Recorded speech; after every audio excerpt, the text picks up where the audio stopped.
ఎప్పుడైతే వీళ్ళు భూమి మేము ఇవ్వము అని చెప్పని, నేను డెవలప్మెంట్ అగ్రిమెంట్ సంబంధించినవి అన్న, ఇది కూడా ఉట్టిగా చెప్పట్లేను. ఇగో ఇది డెవలప్మెంట్ అగ్రిమెంట్ కాపీ, మీకు హరీష్ రావు గారు కూడా చూపెట్టిండ్రు, మళ్ళొక్కసారి మీరు చూపెట్టే ప్రయత్నం చేస్తా. పొంగులేటి హర్షారెడ్డి పార్ట్నర్ న్యూజన్ బిల్డర్స్, పొంగులేటి సప్నీ రెడ్డి గారు, పొంగులేటి లోహిత్ రెడ్డి గారు, మొన్నెవరో సిద్ధార్థ రెడ్డి గారు ఒక ఆయన మాట్లాడిండ్రు. బట్ 4 పార్ట్నర్, మొత్తం 1, 2, 3, 4 పార్ట్నర్లో 3 పొంగులేటోళ్ళే ఉన్నారు. ఇలా పొంగులేటోళ్ళు 3 ఉన్నారు. సిద్ధార్థ రెడ్డి అనేవారు గాదే అట, ఆయన గాదే లక్ష్మి సిద్ధార్థ రెడ్డి అట, ఆయనేమో ఒక్కడే ఉన్నాడు. ఆయన మేనేజింగ్ డైరెక్టర్, నేనే, వాళ్ళకేం సంబంధం లేదని చెప్పుకునే ప్రయత్నం చేసినప్పటికీ కూడా predominant directors if you look at it are Newgen Constructions లో పొంగులేటి ఫ్యామిలీ ఉంది. నేను అడుగుతా ఉన్నాను పొంగులేటి గారికి, నువ్వు మంత్రిగా రియల్ ఎస్టేట్ వ్యాపారాలు చేస్తున్నావాను? ఒక పక్కన నేను రాఘవ కన్స్ట్రక్షన్స్ నుంచి నేను బయటకు వచ్చినా, నాకు సంబంధం లేదు, నా కొడుకు నడుపుకుంటుండని చెప్పినోడివి, ఏం పని ఉందని చెప్పని వీళ్ళ ఇంటికి పోయినాను, బెదిరేయటానికి పోయినావా? Is it not to intimidate? మీకు అనిపించలే అన్న?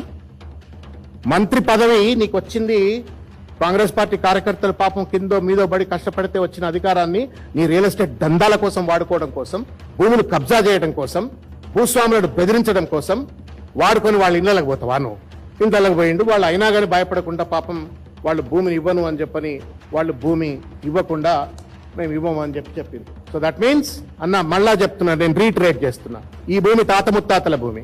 2018లో సర్వే జరిగింది, no family dispute, no boundary dispute. 2021లో సర్వే జరిగింది, no family dispute, no boundary dispute. తర్వాత హెచ్ఎండిఏ ల్యాండ్ ఎక్విజిషన్ చేసింది, వీళ్ళ కంపెన్సేషన్ ఇచ్చింది, no family dispute, no boundary dispute. All disputes started when Ponguleti Srinivas Reddy's son entered into a development agreement with the neighbors of the Satish Shah or Pallavi Shah. భూములు ఇవ్వము అన్న ఎప్పుడైతే అన్నారో వీళ్ళు, ఇక అసలు పంచాయతీ మొదలు పెట్టిండ్రు. ఆ పంచాయతీకి సంబంధించిన ముచ్చట చెప్తే మీరైతే నవ్వాలనా ఏడవాలనా? మనం ఏ దేశంలో ఉన్నాం, ఏ రాజ్యంలో ఉన్నాం?